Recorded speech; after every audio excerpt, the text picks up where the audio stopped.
Thanks for tuning into this week's Stacker Chat. Stacks is smart contracts for Bitcoin, and I'm joined by Muneeb Ali, Stacks founder, with your regular weekly updates. Now we're going to dive into it. You recently tweeted about how Bitcoin performed against Ethereum in the past, most recent bull run. Can you unpack this a little bit and share the bigger takeaway for folks? Yeah, I think it was a very interesting dynamic. If obviously there are kind of like different tribes in the crypto industry. So if you're kind of like part of the Bitcoin community, you'll notice that a lot of people are focused on the use of Bitcoin as money, right? Like Bitcoin is basically trying to solve the hard money problem for the world, which is a very different type of almost like a problem that it's addressing compared to being a smart contract platform, right? So Ethereum is primarily a smart contract platform, and recently in the previous years, you might have seen memes around kind of like ultrasound money. So Ethereum is kind of like trying to come after the Bitcoin market in trying to be money as well. So if you're more in the Ethereum camp, you'll notice people would point to a lot of developer traction. They would point to like gas fees to say that, hey, look, people are actually using this network. And I think that is true. Like as a smart contract platform, there is a lot more applications and user activity and developers on the Ethereum platform. Interestingly, you would see a lot of kind of like thesis or kind of like projections where people think that either Ethereum is going to flip Bitcoin because of these metrics and developer traction. And interestingly, that did not happen this cycle. For people who've been in the industry for a while, there was a similar type of a dynamic in 2017 as well, and that didn't happen in 2017 either. So I think it's worth taking a deeper dive at what's going on here, because I would actually go to the extent of saying that that was the mainstream opinion. A lot of people are kind of like in a way writing off Bitcoin and the development that's happening on Bitcoin, to kind of like say that, hey, most of the interesting new things are happening on Ethereum, or maybe some of the newer blockchains, right? And my thesis is quite different from that, and it's a little bit contrarian. And that is more like Bitcoin is solving a different problem.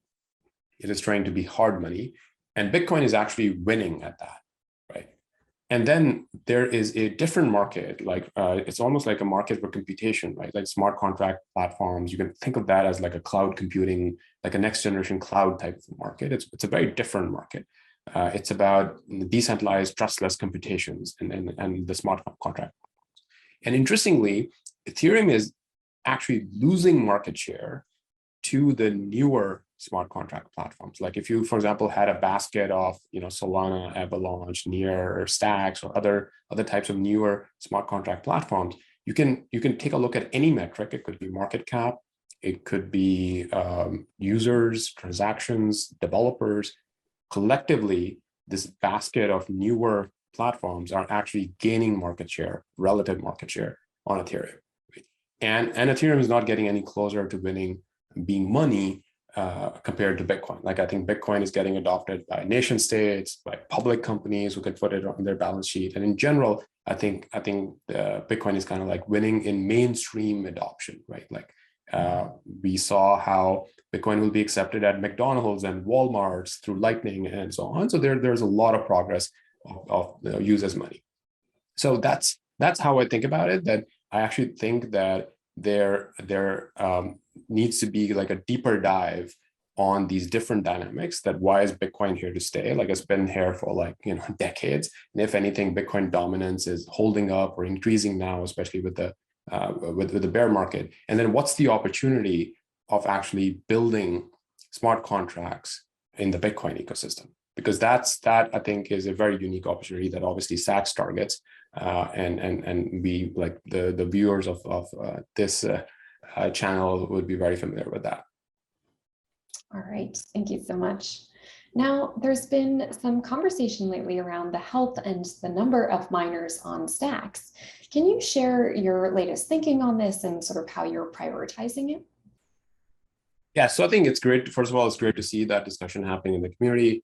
People should check out like the forum and GitHub. Forum is a little bit easier, like, unless you're a programmer who spends a lot of time GitHub discussions can be a little bit more clunky.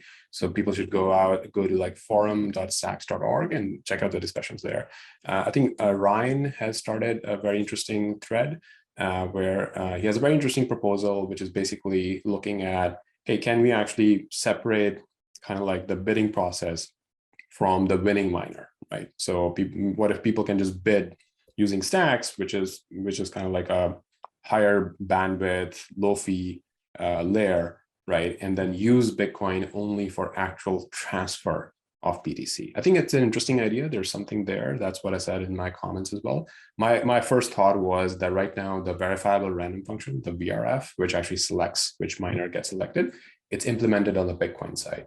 So that's how you're benefiting from the security of Bitcoin. The Bitcoin can independently tell you which miner got elected as the leader, right? So you kind of lose that property, and you would have to do a deeper analysis of what are the security implications on consensus if you move the leader election to the stacks layer, right? But something to really explore. I think there's an interesting discussion happening there, and I think then GM Chung had an interesting idea as well that was around kind of like proposing some sort of a cap on the bids.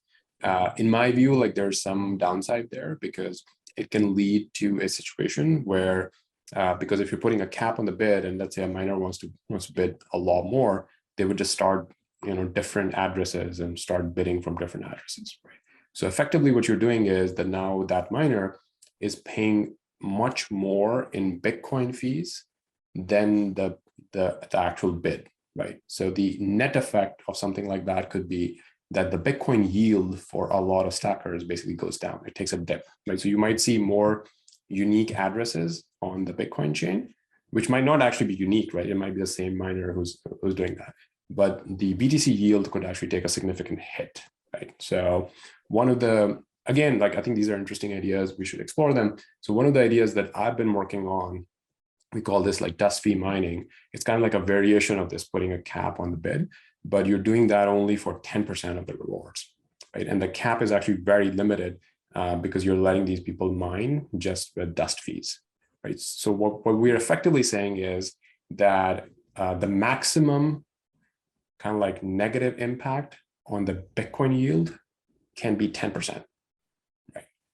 It can't be more than that because the rest of the mining dynamics absolutely remain the same. But there's this 10% bucket for, let's call them like small miners.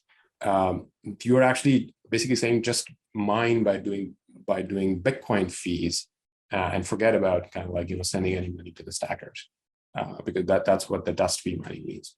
And if you run the numbers, at the 10% number and 1,000 STX reward, you can get like more than even like 100 new miners, right? So that's a very kind of like precise kind of like almost like surgery on the economic incentives that can get you more than kind of like 100 miners on the network, and obviously a lot more if the total money at the table increases, which is either the increase in the STX price or the increase in gas fees and so on, right? So you can even have more miners. I think the fundamental limitation that everyone should think about is what percent of Bitcoin's bandwidth do you want to consume, right? Because if that number is very, very high, let's say you start consuming, in my view, like 30-40% of Bitcoin's bandwidth, I do think we'll start seeing some pushback from Bitcoin developers and Bitcoin community that, hey, look, Stacks is interesting, but it's actually consuming a lot of the bandwidth on the Bitcoin side, right? So I picked the 10% number because that also interestingly correlates with trying to use something like 10% or maybe 5% of Bitcoin's bandwidth, because Bitcoin does something between 1,000 to 2,000 transactions, and 100 miners would mean 100 transactions per block, right? Which I think is a reasonable number, but that's just kind of like my opinion.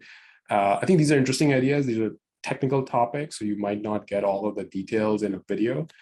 So I will highly encourage people to like jump into the forum and try to find more details on GitHub and actively engage. Like I think one of the benefits of having a decentralized community is that no one can make these changes, right? Like as a community, as miners, as users and developers, like we kind of like need to come together and follow the SIP process. Like no single person can actually make any changes to the network. Definitely. Thanks. Thank you.